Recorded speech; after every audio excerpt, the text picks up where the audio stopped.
Здравствуйте! Рада всем, кто зашел на мой рукодельный канал. С вами Любовь. Не знаю кому как, а мне одной косметички мало. Особенно, когда собираешься в дорогу, все мелочи нужно организовать так, чтобы было удобно и доступно. Предлагаю шить комплект косметичек разного размера. Без них не обходится ни одна женщина, а так как у нас не за горами праздник 8 марта, этот комплект может стать подарком для ваших мам, бабушек, подруг и просто знакомых.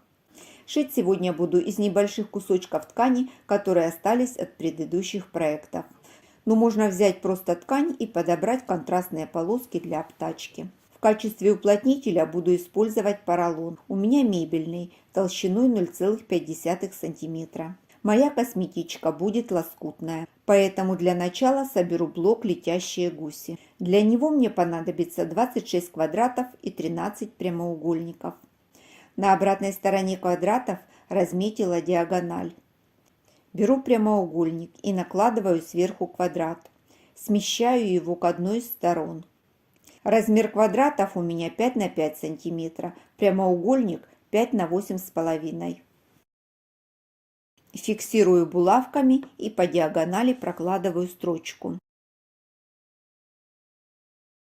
Сшиваю заготовки одну за другой, так экономится время и нитки. Строчка у меня мелкая, длина стежка 1,5 мм. Так не нужны закрепки по краям. Оставляю припуск 0,7 см. Все остальное срезаю. Беру заготовку. Отгибаю треугольник и придавливаю сверху. На другую сторону кладу второй квадрат с диагональю в противоположном направлении. Выравниваю края, фиксирую булавкой. По диагонали прокладываю строчку. Разрезаю все заготовки. С другой стороны тоже оставляю припуск 0,7 см. Все лишнее срезаю. Иду на утюг и разглаживаю все заготовки с паром. Блок «Летящие гуси» готов. Шьется он быстро и просто. В изделии смотрится замечательно. Блоки нужно соединить в одну ленту. Складываю их попарно, выравниваю и прокладываю строчку. Строчка должна пройти через пересечение двух линий, тогда уголок в блоке останется острый. Соединила все блоки. Припуски заутюжила в одном направлении. Для блока белую ткань взяла атласную и проклеила ее флизелином. Она и смотрится богаче, и не будет так быстро пачкаться. Хлопчатобумажную ткань шить легче, но у нее поверхность шероховатая, и стирать ее придется чаще. С двух сторон к блоку пришью полоски из основной ткани. Заготовку для верха косметички сшила. Припуски отогнула на сторону основной ткани и проутюжила. Для подкладки вырезала кусок из батиста. Он тонкий, поэтому проклеила его флизелином. Если ткань обычный хлопок, проклеивать не нужно. Собрала сэндвич для стежки. Нижний слой подкладка, лицом вниз. Дальше поролон и сверху лоскутный блок. Как я уже говорила, можно заменить куском ткани нужного размера. Зафиксирую все слои вместе и буду стягать. Покажу, как сделать выкройку. Беру прямоугольник. Длина в моем случае 27 см, высота 21 см. Внизу с обеих сторон размечаю квадраты 4 на 4 см. Вверху с каждой стороны откладываю по 2,5 см и соединяю прямой линией.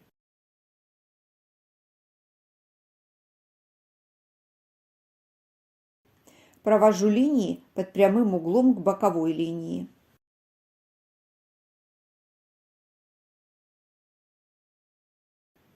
По верхнему срезу делаю скругление. Выкройка готова. Как видите, ничего сложного. Берите свои размеры и стройте такую, как вам нужно. С двух сторон от блока проложила прямые линии на расстоянии 1 см друг от друга. Нахожу середину заготовки, прикладываю выкройку, обвожу по контуру, переворачиваю, выравниваю посередине и по намеченным линиям и обвожу с другой стороны.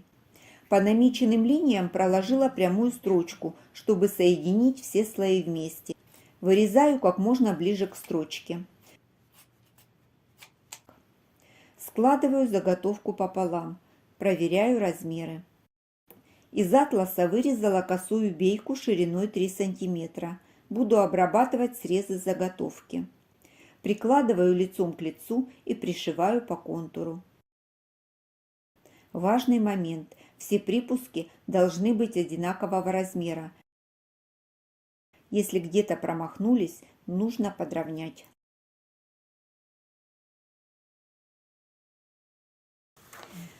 Выворачиваю бейку на другую сторону. Вот это шов стачивания. Подгибаю край бейки и оборачиваю срез так, чтобы перекрыть шов стачивания на 2 мм. Строчку прокладывала шов в шов по лицевой стороне. Использовала лапку с широким вырезом, так больше обзор и хорошо видно, куда идет игла. С изнаночной стороны обтачка закрепилась по самому краю. Чтобы получилось все с первого раза, нужно проложить наметку и потом уже прокладывать строчку. Срежу лишнюю обтачку, оставлю небольшие хвостики. Теперь можно снять наметку. Молния у меня рулонная. Отмеряю нужный размер. Отрезать нужно с запасом, на уровне дна изделия. На молнии будет 2 бегунка. Одеваю их сразу с 2 сторон навстречу друг другу. Намечаю середину молнии. По краям ставлю зажимы. Совмещаю середину молнии с серединой одной из сторон. Фиксирую булавкой. Отмеряю нужную длину, ставлю булавку.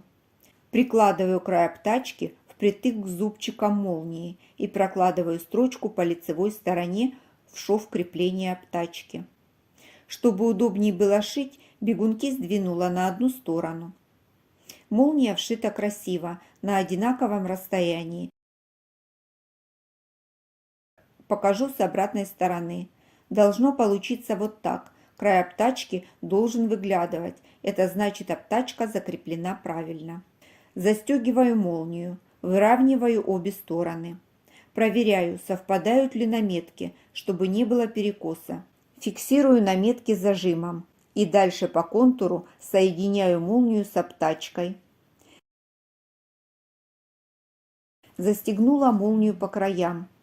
Посмотрела, совпадают ли противоположные стороны. Чтобы удобно было шить, открываю молнию до конца, раскладываю заготовку и по лицевой стороне прокладываю шов в шов соединительную строчку. Молния вшита.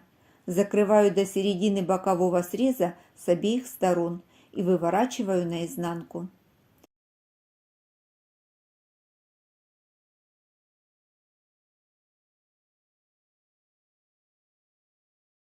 Закрываю срезы, ставлю зажимы. Со стороны дна пришила обтачку, края подогнула вовнутрь. Выравниваю срезы, отрезаю все лишнее.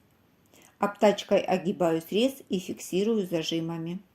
Проложила строчку, по краям поставила закрепки.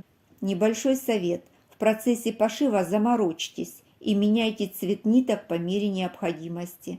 Тогда ваше изделие будет смотреться намного аккуратнее. Выворачиваю, выправляю уголки и швы. В принципе, на этом можно и закончить. Но мне не нравится, что молния расстегивается до самого низа. Одно неловкое движение, и в самый неподходящий момент все содержимое может вывалиться. Во второй косметичке меньшего размера я решила часть молнии заменить на ткань. Результат меня устроил, но есть нюансы. Одну сторону молнии я пришивала на машине от начала и до конца детали.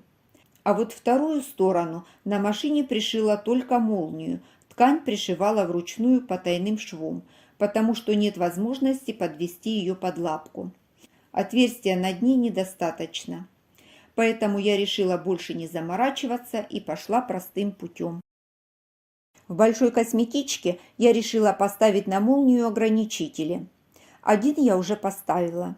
Замеряю расстояние 6 см. Откладываю такое же с другой стороны. Ставлю ограничитель прямо на зубчики. Выворачиваю и загибаю фиксаторы при помощи ножниц.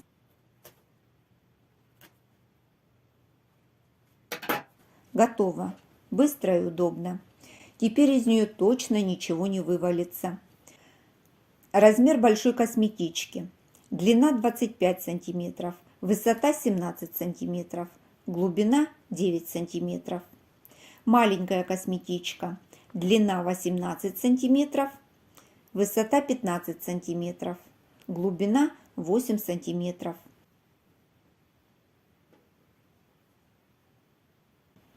Подарочный набор готов. Для женщин, которые пользуются очками, можно добавить еще футляр для очков. Для этого нужно просто изменить высоту изделия. Выкройка универсальная на все случаи жизни. Шьется косметичка быстро. Мне очень нравится ее форма. Обтачка придает изделию особый шик. Шейте для себя, для своих близких и любимых. Как всегда, жду ваших комментариев. А я на этом с вами прощаюсь. До встречи в новых видео.